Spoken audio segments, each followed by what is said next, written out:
Josh Sokol is very good at Scrabble. If you're not sure who that is, then you should probably stop watching this video and go check out his channel, which I'll link in the description. But Josh Sokol right now is the reigning North American Scrabble champion and the number one player in the continent. I think he's sitting at something like 2150. And he's really just like a very special player. He's got incredible strategic acumen, very strong word knowledge, just like an all around incredible player. A few months ago, while I was in Montreal, Josh's city, I got to play a game against him at the Montreal Scrabble Club. And I had one of those games where I played pretty much perfectly. And it happened to be against Josh. This was in the third round of the club, I believe. I was 2-0 at the time. I think Josh was either 2-0 or 1-1. So, I mean, maybe an impactful game just in terms of the club. And to start, I draw this rack, ADIMQRU. Pretty easy first turn of just Umiak for 52. And then Josh, again, has a pretty easy turn right back of just GIF or GIF for 25. This is like the first and one of the only positions during this game where I actually make a tangible mistake. So there are these two options of both forward and froward. Now, I only knew one of these words. I only knew forward.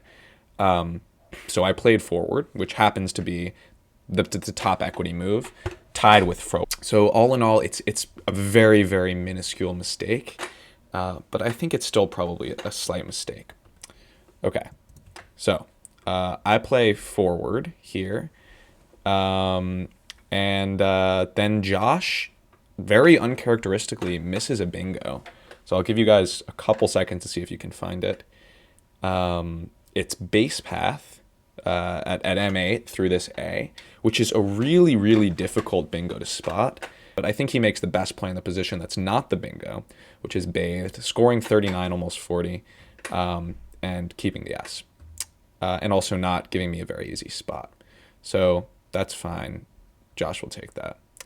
Okay, so now I'm holding this rack, and there are a couple of options that I could potentially play here. The two that I see first, and I think the two best options, are Soja for 39 and Jar. I think it's, again, really close between Jars and Soja, but I like Jars here. It's very, very defensive in comparison to Soja. Scores almost as well, leaves almost as well. I think the leave is about 4.5 points worse than the leave after Soja. So I play Jars. Josh plays Gulag, which looks bad, except then it turns out it's the best play. And then I draw into easy bingos. I've got both Avoiders and Avadiers. Clearly, I think Avadiers is or Avoiders is best. Pardon. Josh is holding kind of another clunky rack. He wanted to draw a vowel. He didn't. But again, he makes what is surprisingly the best play in the position for only 11 points, holding kind of an incredible leave of EPRST. I drew incredibly 5 vowels, the R, and the blank. Now, normally vowels aren't very good with the blank. You want to be kind of holding more consonant-heavy racks while you're holding the blank, but I drew the exact right combination of vowels.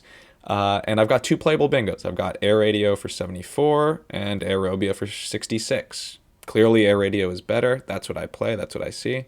I knock that down. And here, Josh bingoes back himself. He's holding the Pirates Paredes Piaster rack. And he plays Piaster for 77 here, which is actually a miss. So if you look closely, there's Pirates for 82. So he's missing out on 5 points here. He thinks that Piaster is just markedly worse. So another rare miss for Josh in this position. I'm holding a pretty clunky rack, but luckily, you know, the letters go together well enough. I can just play Vichy for 39, dropping off some really clunky letters, blocking off this S lane, and leaving myself with AK on the... So, next, Josh is starting to scare me. He immediately drops down Zested for 58 in the O column. Obviously the right play. No use thinking about it even more. And then, remarkably, I continue to play kind of optimally. at least by equity. And I play the high equity play, which is core down here, leaving DAY. There's not really very many bingo threats on the top of the board. And I'm taking up this spot. I'm scoring huge. So all's well that ends well. Now Josh makes a very interesting play. He doesn't play something like Nick. What he plays is Vogue, which looks really weird, except I immediately spot that this is an X setup. So I do play Nays, and it turns out to be the correct play once again, which is quite nice, at least just by equity. And Josh makes very, very quickly this like wonderful board vision play of Xenon for 34, which is scary in a couple ways. First of all, because it's big, and second of all, because it opens with this E in the last position. Much easier to hit than the I or the P. And so now I just have to have another spot that I need to block. So this is where, during the game, I start sacrificing equity for positional value. I guess I've been doing that a little bit, but now that's really where it comes into like strong play, strong focus.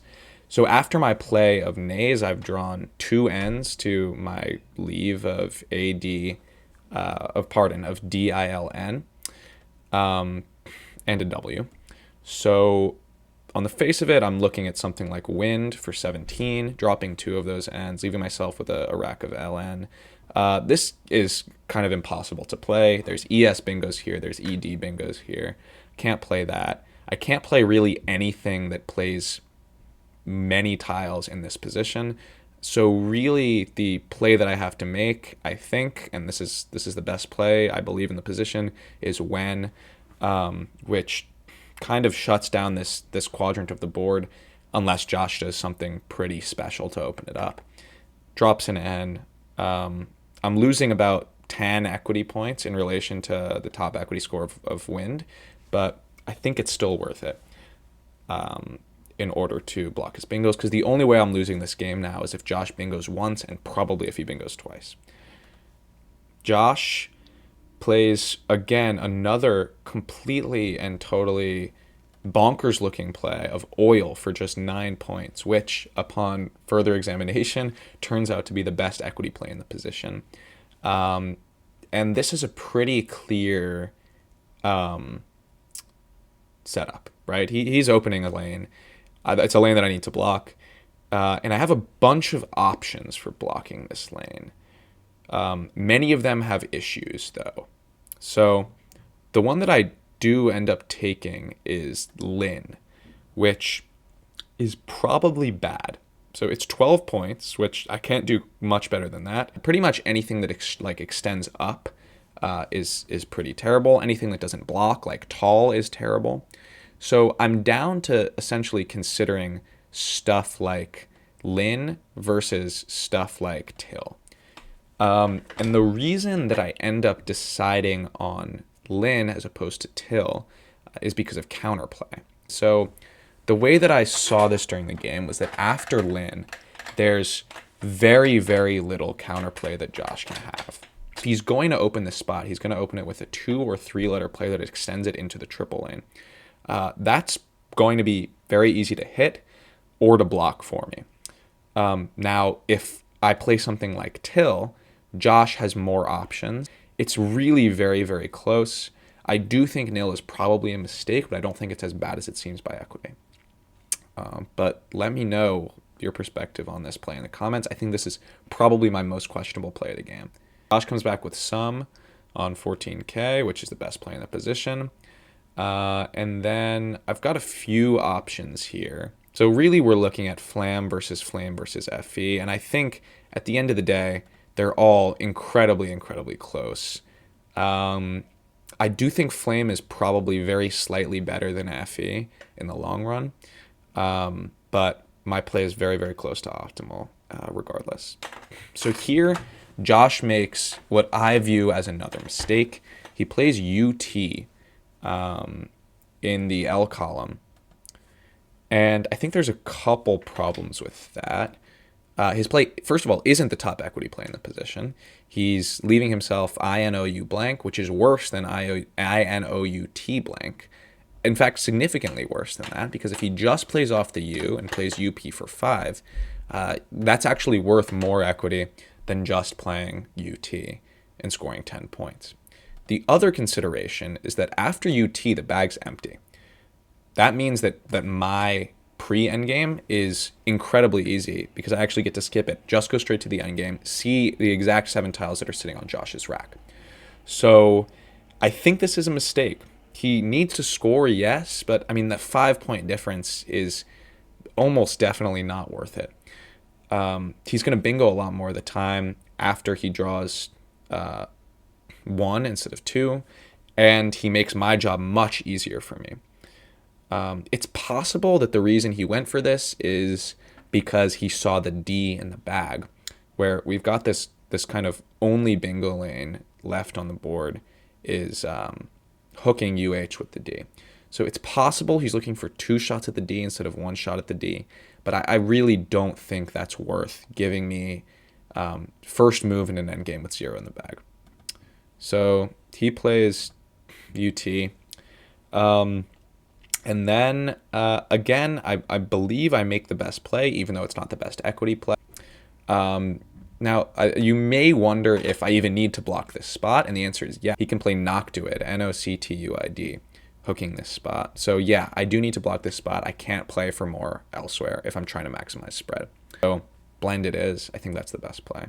Josh is kind of, I think, given up at this point. It's the end of the game. He's not bingoing, but he still only misses 2 points with Aconite. And then I close it out with my best endgame sequence, which is TEW and EX up here in the I column. Final score is 442 to 332. And actually, during the game, the funny thing is that we counted it as 442 to 322. And we undercounted his play of Piaster by 10 points. But yeah, there you have it. That is how I beat the best Scrabble player in North America, Josh Sokol. And in doing so, played probably one of my best games ever. So I think all that I have to do now is probably just wait for NASPA to give me my championship, give me the belt. But until that happens, have fun, happy Scrabbling, and thanks for watching. I'll see you next time.